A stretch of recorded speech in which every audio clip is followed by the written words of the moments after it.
Pemirsa, kita beralih ke informasi lain. Mantan Mendikbudristek Nadiem Makarim mengajukan gugatan pra-peradilan terkait status tersangka dalam kasus korupsi pengadaan laptop Chromebook. Hari ini kuasa hukum Nadiem mendaftarkan permohonan pra-peradilan ke Pengadilan Negeri Jakarta.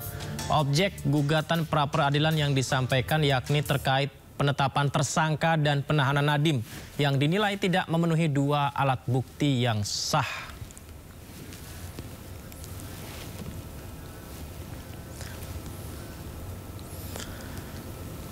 Sebelumnya, Kejaksaan Agung mengungkap peran mantan Mendikbudristek Nadiem Makarim dan 4 tersangka di kasus korupsi program digitalisasi pendidikan periode 2019-2022. Dalam kasus itu, Nadiem Makarim merupakan pihak utama yang merencanakan program pengadaan laptop di Kemendikbudristek.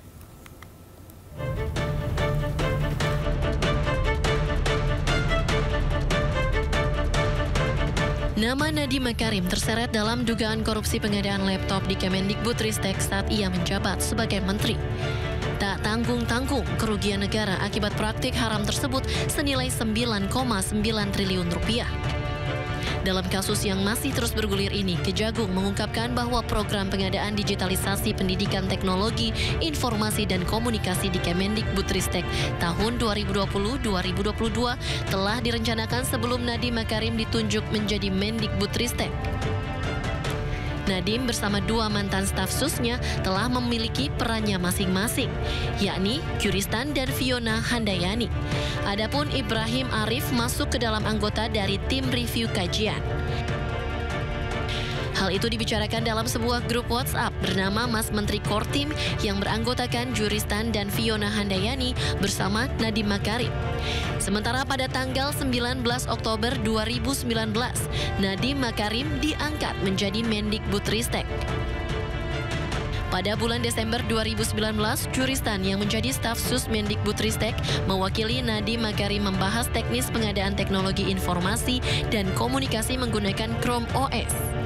Kemudian pada bulan Februari dan April 2020, Nadiem bertemu dengan 2 pihak Google untuk membicarakan pengadaan teknologi informasi dan komunikasi di Kemendikbudristek. Sementara puncaknya pada tanggal 6 Mei 2020, Sriwayu Ningsi dan Mulyatsyah disebut sebagai pelaksana kebijakan pengadaan laptop Chromebook di Kemendikbudristek. Keduanya mengikuti rapat Zoom yang dipimpin langsung oleh Menteri Pendidikan saat itu, Nadiem Makarim. Tim Liputan iNews melaporkan. Kita lanjut, pemirsa. Pemerhati telematika Roy Suryo mendatangi gedung Kementerian Pendidikan Dasar dan Menengah atau Kemendikdasmen terkait dugaan ijazah Wakil Presiden Gibran Rakabuming Raka yang setara SMA. Ini dia, pemirsa. Roy Suryo hari ini tadi datang bertemu dengan Mendikdasmen Abdul Mukti untuk menanyakan keabsahan surat penyetaraan ijazah Gibran. Roy Suryo juga turut membawa bukti riwayat pendidikan Wakil Presiden Gibran yang dianggap janggal. Namun sayangnya Mendikdasmen Abdul Mukti belum bisa menemui Roy Suryo dalam kesempatan hari ini. Bahwa urutan pendidikan saudara Gibran Rakabuming Raka itu tertukar dan saling terbalik. Misalnya adalah yang seharusnya itu adalah hanya sebuah kursus ya, atau pathway, atau katakanlah itu matrikulasi ke perguruan tinggi, tapi itu dianggap sebagai SMA yang disetarakan ini. Kemudian bahkan ada tulisan juga dan itu sudah dimuat di berbagai media ya, dan itu digunakan waktu itu untuk kampanye yang bersangkutan dan masih ditulis juga di berbagai situs termasuk yang ada di lembaga kantor berita ternama antara ya, ada dia memiliki pendidikan S1 S2. Bahkan sampai hari ini, sampai saat ini kita ngobrol, Gibran Rakabuming itu di Sekretariat Negara itu masih tercantum terbalik. Ya, jadi artinya dia di Orchard Park Secondary School terus ke MDIS dulu, ke S1-nya dulu katanya, baru kemudian ke UTS ke Australia. Ini terbalik. Lah kalau urutan pendidikannya saja terbalik-balik begini, kemudian dia dianalisis itu tidak benar, nah maka apa yang dilakukan oleh dia itu tidak sah.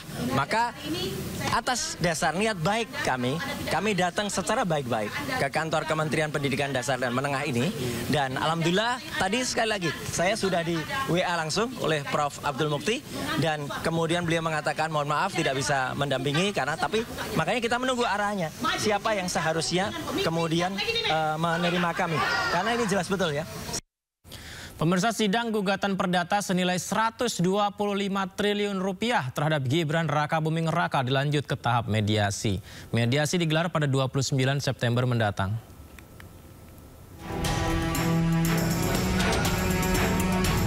Sunoto ditunjuk oleh penggugat dan tergugat sebagai hakim mediator untuk memandu mediasi antara Subhan Palal dengan kuasa hukum Gibran Rakabuming Raka. Mediasi ini dilakukan sebelum proses sidang gugatan dilanjutkan. Majelis hakim akan melanjutkan sidang setelah mendapat laporan dari hakim mediator. Sementara itu, kuasa hukum Gibran akan bertanya kepada Gibran apakah bersedia hadir pada proses mediasi yang akan digelar pada 29 September mendatang. Datang langsung ya Pak? Ini sekarang datang langsung apa gimana Pak? Akan kami tanyakan, karena ini baru diputuskan mediasi tanggal 29. Apakah beliau akan datang atau tidak, nanti akan kami tanyakan. Nanti kalau tidak datang, berarti akan ada surat kuasa istimewa. Gugatan perkara perdata ini diajukan oleh Subhan Palal yang mempersoalkan syarat ijazah Gibran saat mencalonkan diri sebagai calon wakil presiden. Menurutnya, ijazah Gibran dari luar negeri tidak memenuhi persyaratan sebagai cawapres. Subhan pun menggugat Gibran senilai 125 triliun rupiah. Dari Jakarta, tim Liputan iNews melaporkan. Sebelumnya, Jaksa Pengacara Negara atau JPN tidak lagi mendampingi Wakil Presiden Gibran Rakabuming Raka dalam menghadapi gugatan perdata 125 triliun rupiah di Pengadilan Negeri Jakarta Pusat. Putra sulung Presiden ke-7 RI Joko Widodo tersebut digugat atas sekolahnya di jenjang SMA yang tidak lulus di Indonesia.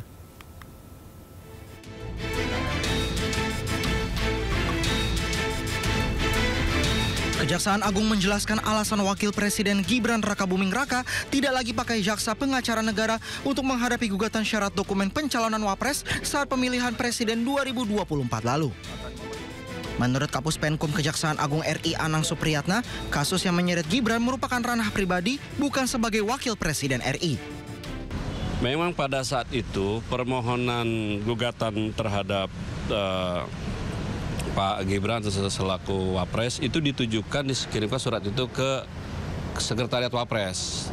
Tentunya apabila itu terkait dengan Sekretariat Wapres itu kan institusi negara. Maka pada saat itu ada permohonan untuk diwakili oleh JPN. Kemudian atas surat kuasa khusus, maka JPN bisa hadir di persidangan. Nah, pada saat saya di persidangan dinyatakan oleh pemohon bahwa yang bersangkutan gugatan bukan atas nama jabatan atau situ, tapi atas nama pribadi meminta. Majelis hakim berpendapat bahwa karena ini sifatnya gugatan pribadi, dianggap kejaksaan Jaksa Pengacara Negara tidak mempunyai legal standing.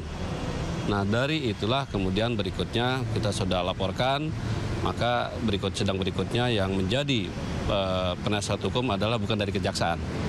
Sebelumnya dalam sidang di Pengadilan Negeri Jakarta Pusat, Gibran diwakili oleh Jaksa Pengacara Negara. Namun Subhan selaku penggugat mempersoalkan penggunaan Jaksa Pengacara Negara.